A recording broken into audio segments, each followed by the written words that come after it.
Rain fell steadily as Ethan Gray pushed open the door of a small supermarket near his apartment. The air smelled of wet pavement and paper bags.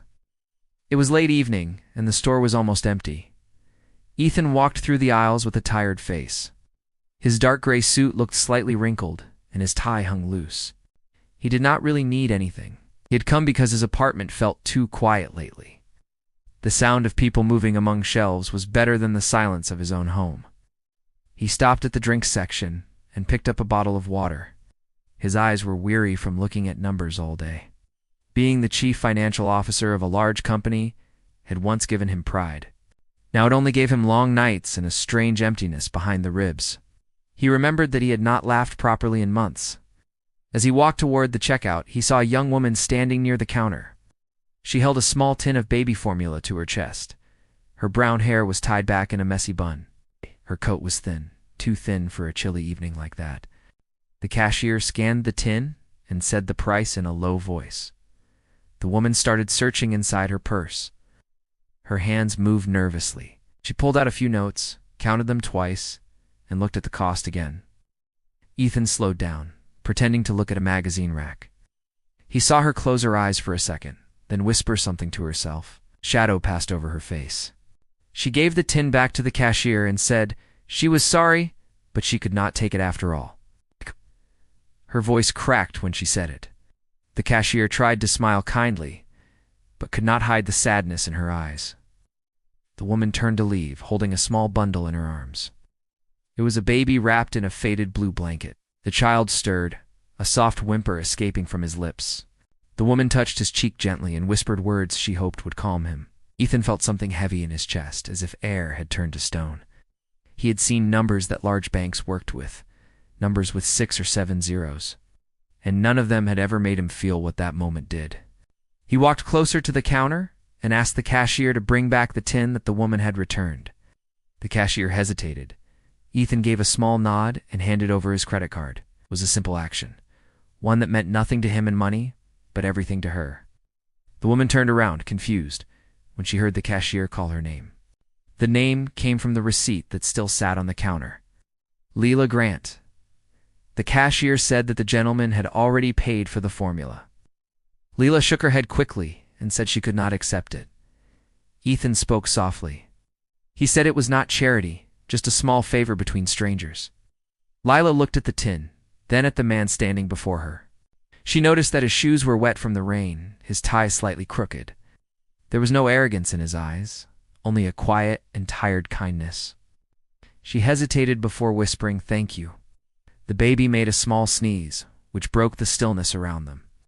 Ethan smiled awkwardly, unsure what to do with his hands. Leela smiled back, and for a brief moment, laughter sparkled in her eyes. He realized that it had been a long time since anyone had smiled at him like that. She adjusted the blanket around her baby and stepped out of the store. As she opened the door, the rain had almost stopped. A weak light shone on the wet street. Ethan watched her walk away, the tiny figure of the woman slowly turning into a shadow beyond the glass. The child's small cry echoed faintly before fading. Ethan stayed a moment longer, the receipt still warm in his hand. Something about the scene felt important, though he could not explain why. Maybe it was the way she spoke so softly to her child. Maybe it was the way she smiled through her exhaustion. Maybe it was because in that instant, her struggle looked more real than any report he had signed that day. He stepped back into the rain, holding his water bottle, feeling the cold drops touch his face. The city lights spread across puddles on the road like broken pieces of gold. For the first time in many years, Ethan did not rush to his car. He walked slowly, thinking of how small gestures could fill the huge quiet spaces inside people. Behind him, the supermarket lights flickered, marking the evening when two strangers had crossed paths, unaware that something had already begun to change.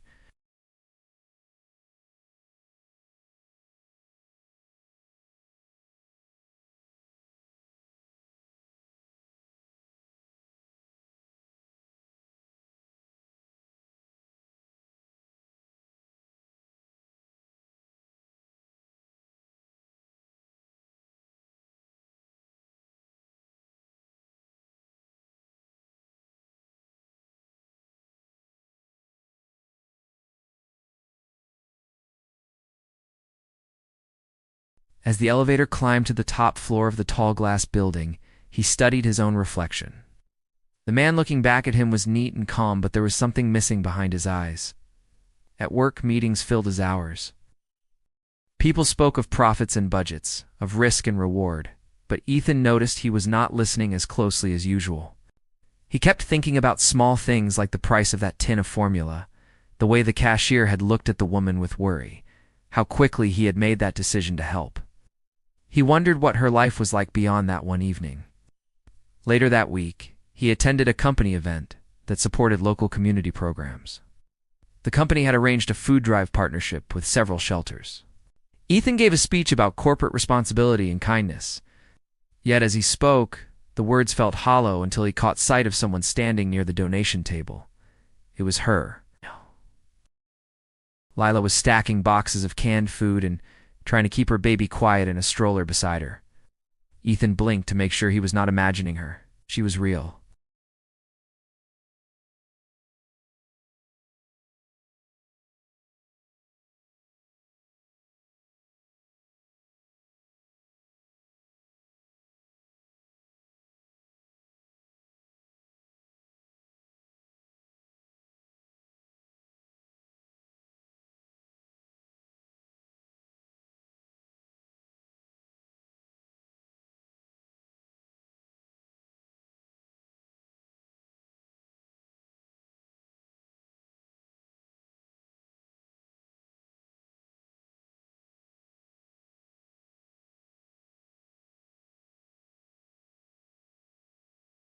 She introduced him to her baby, Noah. The child stared up at him with bright, curious eyes.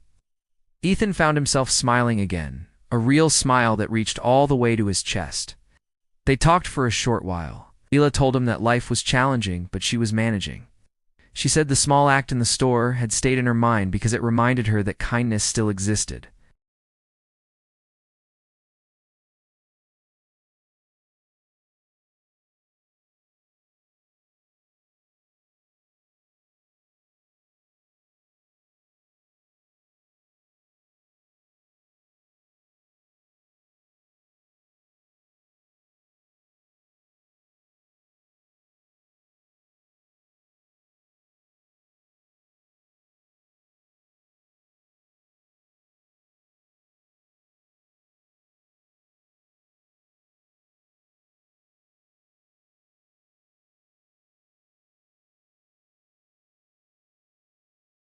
Yet the simple act of helping a stranger had touched him more deeply than any of his achievements. He wondered if that was what real purpose felt like.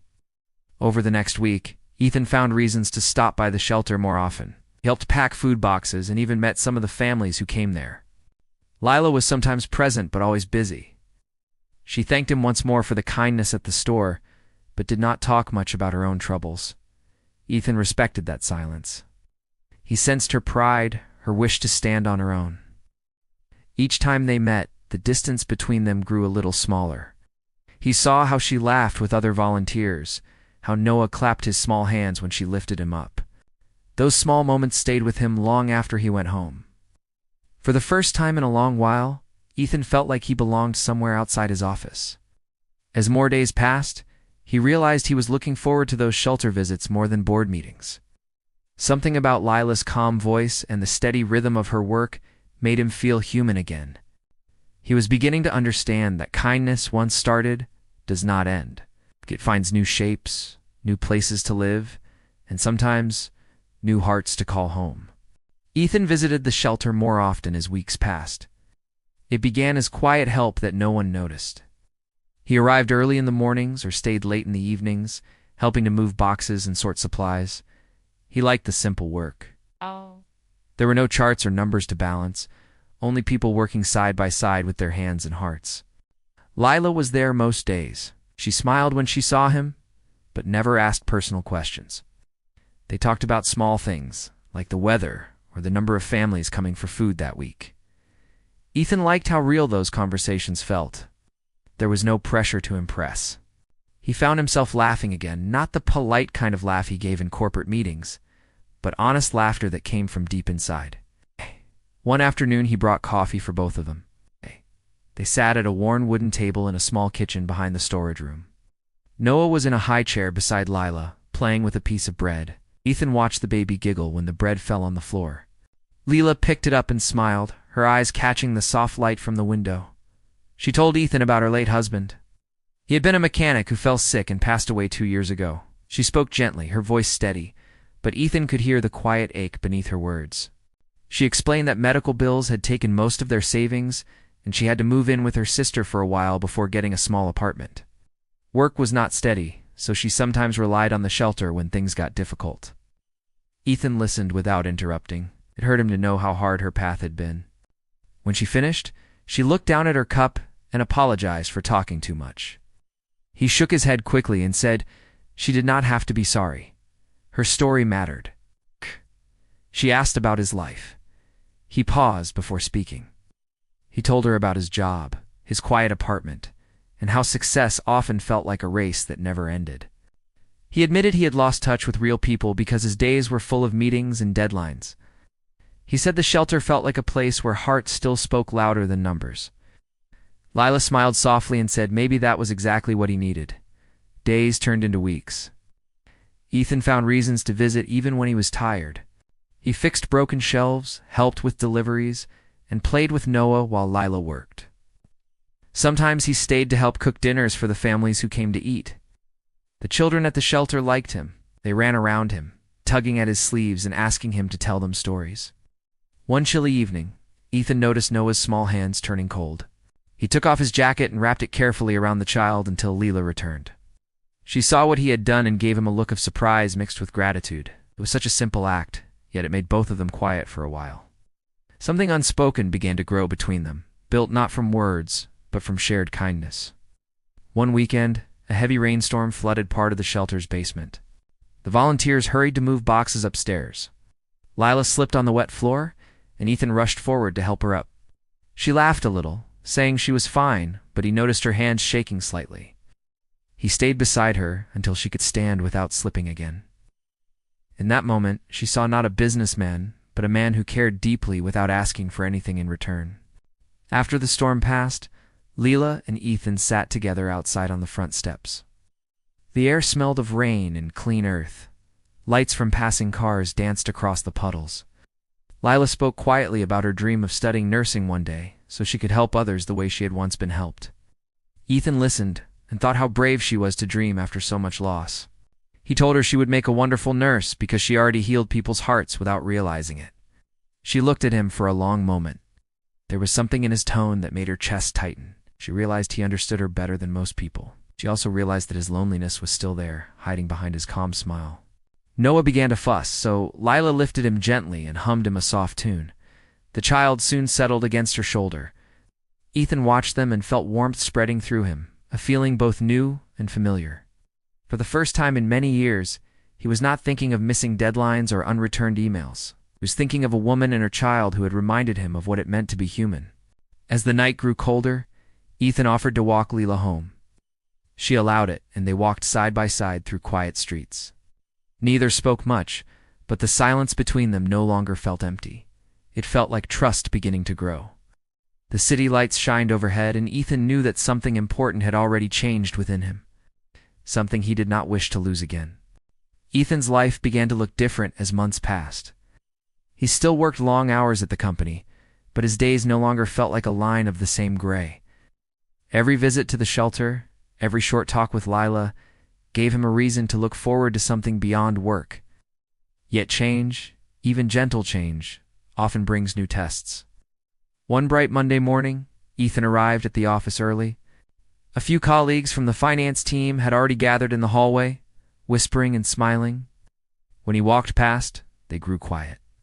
He overheard them talking about him spending too much time outside office projects. One person wondered aloud if the new volunteering habit made him lose focus. The words stung. Ethan said nothing, but the weight of judgment followed him through the day. Later that week, during a board meeting, one of the senior members commented that Ethan seemed distracted recently. Instead of anger, Ethan felt an odd kind of shame. He had always been the man who never slipped, the man who never allowed emotion to change his direction. Now, because of one small act of kindness and everything that followed, his world no longer fit the same mold. Meanwhile, Lila was facing her own worry. Rent had gone up again, and her hours at the grocery store were cut. She refused to tell Ethan because she did not want him to feel sorry for her. She worked overtime at the shelter, helping with extra duties, trying to keep her thoughts busy.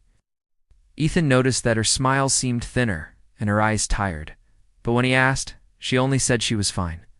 One evening, after a long meeting, Ethan sat at his desk while the office emptied around him. He knew Lila's troubles were worse than she let on. He had ways to help her without making it obvious. Using his own money, he called the landlord of her apartment and quietly paid off the remaining rent for several months. He left a note under her door that only said, "You deserve a little peace." Then he told himself it was the right thing to do. But when Lila found out, her reaction was nothing like what he expected. She came to the shelter with tears in her eyes, not from happiness, but from hurt pride. She held the note in her hand and told him firmly that she could not accept such help. She said she had trusted him to understand that she wanted friendship, not rescue. Her words cut deep because he knew she was right. He had meant well, but his action had crossed a line. He had tried to explain. He said he only wanted to ease her burden for a while. She shook her head and said that for people who struggle every day, dignity matters most. Then she turned away, leaving Ethan standing in silence. For several days, Lila did not come to the shelter. Ethan stopped going too. The building felt empty without her bright laugh or Noah's tiny voice. He missed them both more than he thought he could. His office felt cold, and no amount of work could fill that missing place. One night he walked aimlessly through the city streets. Lights from shops shone across the wet pavement. He passed the supermarket where they had first met. Memories rushed back of her tired face, of the moment she had thanked him. That meeting had changed his view of kindness, yet he had forgotten that true kindness listens before giving. The next day he went to the shelter and waited until closing time. When Lila arrived to drop off supplies, she saw him standing near the door. He apologized quietly. He told her he had acted out of care, but also out of habit. He said he had wanted to fix things for her the same way he fixed problems at work, without asking first. He promised he would never make that mistake again. Lila listened, watching his face carefully. She saw pain and honesty there. After a long pause, she said that she forgave him, but she needed time to trust again. He nodded, grateful even for that small forgiveness. They began to talk again, slowly. He helped her with shelter events, but only when she asked. Their friendship started to rebuild, this time on clearer ground. Ethan learned that caring for someone is not about control, but about standing beside them, even when you wish you could clear every storm away. As spring arrived, the tension between them softened. Ethan attended a community dinner where Lila served food to dozens of families. He watched her move among the children, her face lit with quiet purpose, and understood that love is not always grand or loud. Sometimes it is patient, waiting in the corner until both hearts are ready again. When Lila finally smiled at him across the room, it was the same gentle, thankful smile from that rainy evening at the supermarket, yet now it carried something deeper. Born from the lessons they both had learned, the kind of understanding that grows only after hearts are broken and pieced together with care. Months passed, and the summer air turned warm across the city. Ethan and Lila had found a new rhythm. Their friendship grew slowly again, steady this time, built on honesty and shared effort. They worked side by side at the shelter during the weekends. She planned small events for the families, and he helped manage supplies and logistics through the company's charity program. One day, the shelter received news that it would host a benefit night to raise funds for building repairs. Volunteers would gather, musicians would perform, and local business owners would attend. Ethan was asked to give a short speech as one of the main supporters. At first, he wanted to refuse because he disliked public attention, but the idea of doing something meaningful made him agree. Lila helped organize the decorations and prizes for the event. Seeing her so focused made him happy. The night of the benefit arrived under clear skies. Strings of lights hung outside the small supermarket where it all began. The shelter team had chosen that location as a symbol of new beginnings. Tables stood in neat rows with food and drinks. Children ran around laughing, and cheerful music filled the air. Lila wore a simple blue dress, and Noah clapped his tiny hands as he watched balloons float above him. Ethan's formal suit looked softer than usual because his face carried warmth instead of his usual seriousness. When it was time for him to speak, he stood on a small wooden platform. The crowd became quiet. He looked around and saw Lila near the front, holding Noah on her hip. His hands shook slightly, but his voice came out calm. He talked about the day he had met a woman returning a tin of baby formula. He said he'd not realized then that a single act of kindness could reshape 2 lives. He spoke about how sometimes people mistake success for purpose, and how true meaning comes from connection and care. His words were simple, but sincere. He thanked the volunteers and families who showed him what real strength looked like. When he finished, everyone clapped. But his eyes were only on Lila. She gave a gentle smile that made his heart tighten in his chest. In that moment, he did not feel like a man giving a speech. He felt like someone who had been given another chance to live fully. After the event ended, people stayed to talk and laugh under the warm night sky. Lila walked toward Ethan with Noah sleeping peacefully in her arms.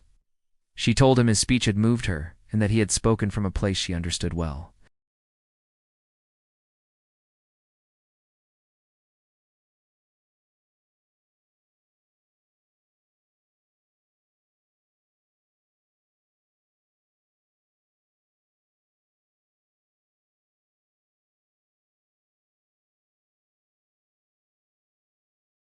Ethan smiled proudly and told her she would be wonderful at it. She hesitated, then said she could not have reached this far without his friendship. Ethan shook his head, saying all he did was remind her of what she already carried inside, told her that she had given as much as she received. Her courage had pulled him back into life when he had stopped believing he could feel joy again. For a while, they were silent. Traffic moved quietly in the distance. A gentle breeze passed by, tugging at Lila's hair. Noah shifted in her arms, murmuring softly in his sleep. Ethan looked at the child, and then at her, realizing that sometimes love is not a sudden spark, but a steady light that grows with time. He offered to walk her home, as he had done many months before. They moved through the streets, and their steps matched naturally.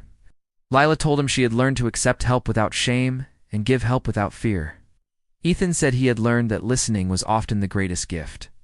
Together, they shared small stories of the past months and laughed easily again.